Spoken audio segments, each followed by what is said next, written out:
नमस्कार, मैं हेमंत दीक्षित, प्राचार्य ऋषिदेवी हायर सेकेंडरी स्कूल नरसिंहगढ़। आपसे कुछ विषयों पर चर्चा करना चाहता हूँ।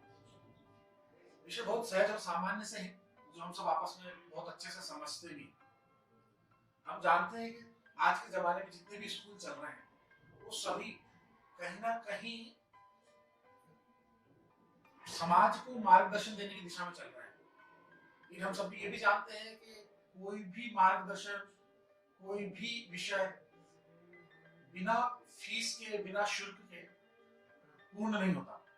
ये जो व्यवस्था चल रही है, सब अर्थ आधारित व्यवस्था है। जब भी कोई स्कूल चलता है, तो अगर हम ये सोचे कि वो स्कूल अपना कोई अर्थ का सिस्टम ना बनाए, कोई अर्थ की व्यवस्था ना बनाए, तो फिर वो एक बहुत अच्छी एजुकेशन, बहुत अच्छी क्वालिटी एजुकेशन को दे पाए, तो ये असंभव है।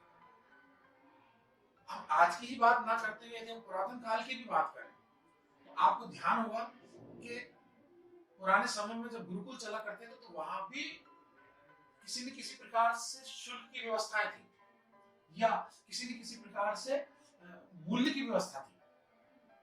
चाहे गुरुकुलों के अपने निहित व्यवस्थाओं को ठीक कराना हो, या कोई दूसरे उनके उद्देश्य हो, लेकिन वो बदले में, शिक्षा देने के बदले में वो प्रतिपूर्ति कराते थे।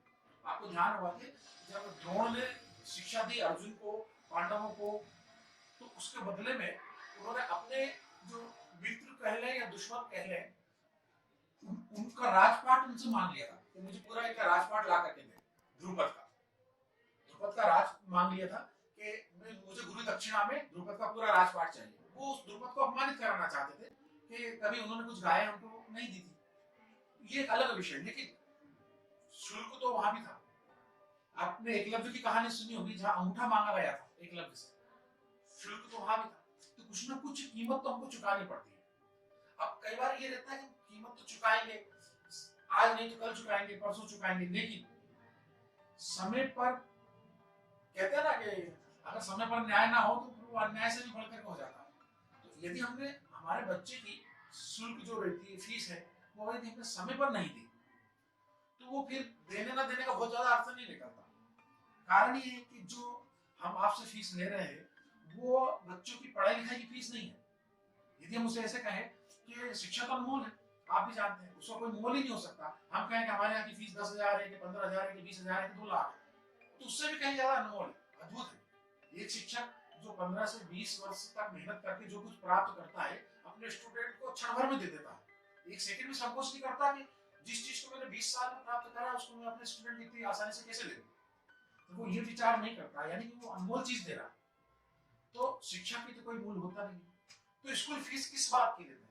तो शिक्षा फ्री है, शिक्षा का फ्री होना भी चाहिए, शिक्षा की कोई शुल्क लगना भी नहीं चाहिए। तो फीस किस बात की? मुझे जहां तक लगता है वो ये है कि फीस केवल इस बात की लगती है कि आपका बच्चा जहां बैठ करके पढ़ रहा है, वहां किन किन संसाधनों का उपयोग कर रहा है। क्या उसके जिस कक्षा में बैठ करके पढ़ रहा है वहां पंखा लगा हुआ है क्या? क्या उसके लिए ठंडी हवा की व्यवस्था है क्या? क्या उसके पीने के पानी, स्वच्छ पानी की व्यवस्था है क्या? क्या उसको स्वच्छ वातावरण में खेल कूदने के संसाधन उपलब्ध है क्या?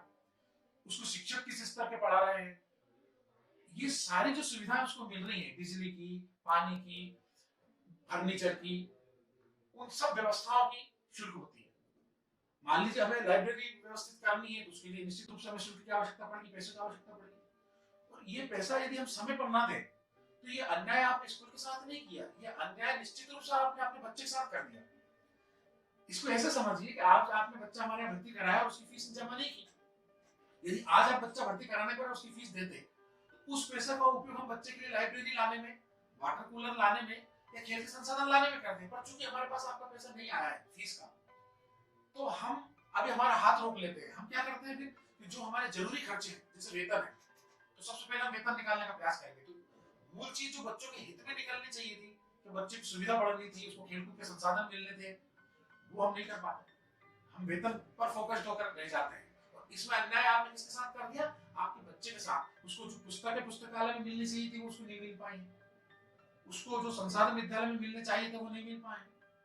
इसलिए मेरा आप सभी महानुभावों से विनम्र निवेदन है कि हम जो शुल्क हमारे बच्चे की है, वो हमारी नैतिक जिम्मेदारी है। शुल्क देना हमारी हमारी जवाबदारी है। अगर हम हमारे बच्चे की फीस नहीं देंगे, तो कौन देगा?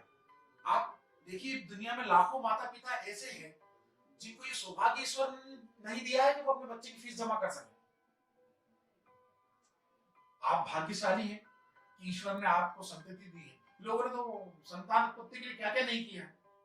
राजा दशरथ जैसे को भी जो है यज्ञ और तपस्या और वरदान मानने पड़े थे जब भगवान राम और परमात्मा उनके यहाँ अवतरित हुए थे। तो आप भाग्यशाली है कि भगवान ने हमारे घर में नन्ही नन्ही किलकारियों से हमारे आंगन को गुंजायमान किया है। छोटे छोटे बच्चे हमारे घर में हैं। अब अगर आज हम उनकी फीस समय पर नहीं दे पा रहे, कि बहुत बड़ा अन्याय हम उनके साथ कर रहे हैं। बच्चा आपसे आर्थिक अनुशासन भी सीखता है।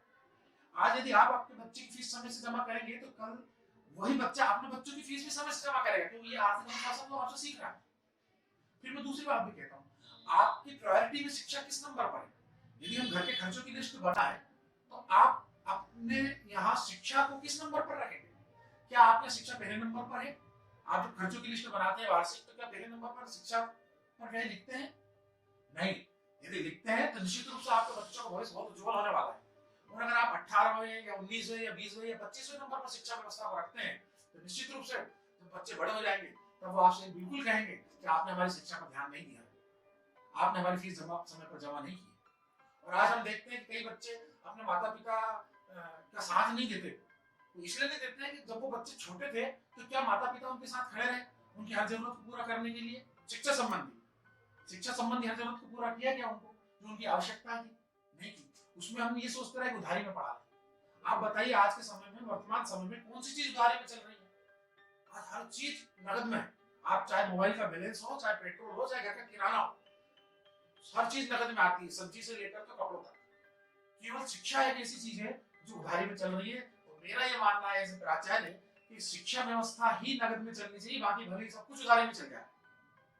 हम थोड़ा सा अपने खर्चों में कटौती कर सकते हैं, हम कम खा सकते हैं, रूखा सूखा खा सकते हैं, लेकिन बच्चों को हमें उचित व्यवस्थाएं मिले इसके लिए शुल्क समय पर अदा करना बेहद जरूरी है। ये हमारी नैतिक जिम्मेदारी है। यदि हम अपनी नैतिक जिम्मेदारी से पल्ला झाड़ते हैं तो कल को ये बच्चा बड़ा होकर के उसकी जो जिम्मेदारी आपके प्रति होने वाली है उनसे पल्ला झाड़ लेगा। और ऐसा मेरा व्यक्तिगत पिछले 20-22 सालों का अनुभव भी है, क्योंकि मैं 22 साल से हूँ और 22 सालों में पीढ़ी बड़ी हो चुकी है पढ़ करके। तो मेरे ये प्रत्यक्ष देखने में उदाहरण भी है। इतना समय नहीं कि मैं ऐसे कुछ उदाहरण आपको दे पाऊँ, लेकिन निश्चित रूप से अगर हम चाहते हैं हमारा बच्चा बहुत अच्छा बने, क्योंकि मैंने इतना जरूर देखा है कि जिन बच्चों की समय से शुल्क जमा होती है वो हर चीज में टॉप पर रहते हैं। वो ड्रेस अच्छी पहन के आते हैं, वो टिप टॉप होकर के आते हैं, उनका शुल्क समय पर जमा होता है तो उनका कोर्स भी पूरा समय पर होता है, वो पढ़ाई लिखाई में भी अच्छे रहते हैं और हर एक्टिविटी में भाग लेते हैं। और जिन बच्चों का शुल्क समय पर जमा नहीं होता वो हर चीज में पीछे रहते हैं। ऐसा नहीं है कि स्कूल में शिक्षक ये देख करके पढ़ाता है कि किसकी फीस जमा हुई और किसकी नहीं हुई, लेकिन ऐसा मुझे लगता है गॉड गिफ्टेड ही रहता है। ईश्वरीय कृपा ऐसी रहती है कि वो बच्चे बहुत अच्छा कर पाते हैं जिनकी फीस समय पे जमा हो जाती है। मैं खुद प्राचार्य हूँ और मेरे बच्चे मेरे ही स्कूल में पढ़ते हैं, लेकिन मैं उनकी खुद समय से फीस जमा करता हूँ, क्योंकि मुझे मालूम है, मेरा अनुभव है कि वही बच्चे पढ़ पाते हैं, बहुत अच्छे कर पाते हैं जिनकी समय से फीस जमा होती है। मुझे ये भी मालूम है कि आज यदि मैं मेरे बच्चों को निःशुल्क पढ़ा लूंगा, फ्री पढ़ा लूंगा या उधारी में पढ़ा लूंगा, तो वो पढ़ाई मेरे बच्चों की किसी भी काम की नहीं, किसी भी काम उनके जीवन में काम नहीं है। शिक्षा तो वही है जो जीवन उपयोगी हो, जो समाज उपयोगी हो। और यदि वो शिक्षा बच्चे के जीवन में काम नहीं आ पाई, समाज के काम में नहीं आ पाई, तो किस काम की। पैसा तो आज भी तो कल देना ही रहता है, लेकिन यदि हम समय से शुल्क अदा करेंगे तो सब प्रकार की व्यवस्थाएं अच्छी चलेंगी। प्लस आपका बच्चा स्कूल में कॉन्फिडेंट होकर के घूमता है, उसका आत्मविश्वास से लबरेज रहता है कि मेरे पिताजी मेरे समय से शुल्क जमा करते हैं, मेरी जिम्मेदारी है कि बहुत अच्छा पढ़ूं। नहीं तो बच्चों को भी लगता है मेरे पापा 3-3 साल फीस जमा नहीं करते हैं, मेरे ऊपर ध्यान नहीं देते, मैं क्यों अच्छा पढ़ूं। यानी कि पढ़ाई का मेरे पिताजी और मेरे घर वाले भी नहीं समझ पा रहे, तो बच्चा भी नहीं समझता। इसलिए मेरा बच्चों के हित में आपसे निवेदन है कि आप बिल्कुल अपनी जिम्मेदारी मानते हुए जैसे हम दूसरे खर्चों को करते हैं, वैसे सबसे पहले नंबर पर आप शिक्षा व्यवस्था के खर्चे को रखिए और बच्चों को शुल्क समय पर अदा करिए। मैं तो इतना तक कहता हूँ, बच्चों को शुल्क अदा कराते समय आप बच्चे के हाथ से स्कूल में पैसे दिलवाइए, ताकि बच्चा बहुत सारी चीज सीखता है। जब अपनी फीस जमा करता है उसको अलग प्रकार का कॉन्फिडेंस डेवलप होता है कि देखिए मैंने अपनी शुल्क जमा कर रहा हूँ और अब मैं यहाँ बहुत अच्छे से पढ़ूंगा। बच्चा उस पैसे की कीमत समझता है कि मेरे हाथ से इतना रुपया आज फीस के रूप में गया है। बच्चों के हाथ से शुल्क जमा करवाना चाहिए हमें, जिससे बच्चा एक व्यवहार भी सीखता है लेन देन का, दूसरा उसके पैसे का समझता है कि इसका मोल क्या है, इसका भाव क्या है। मेरा आपसे इतना ही निवेदन था। धन्यवाद।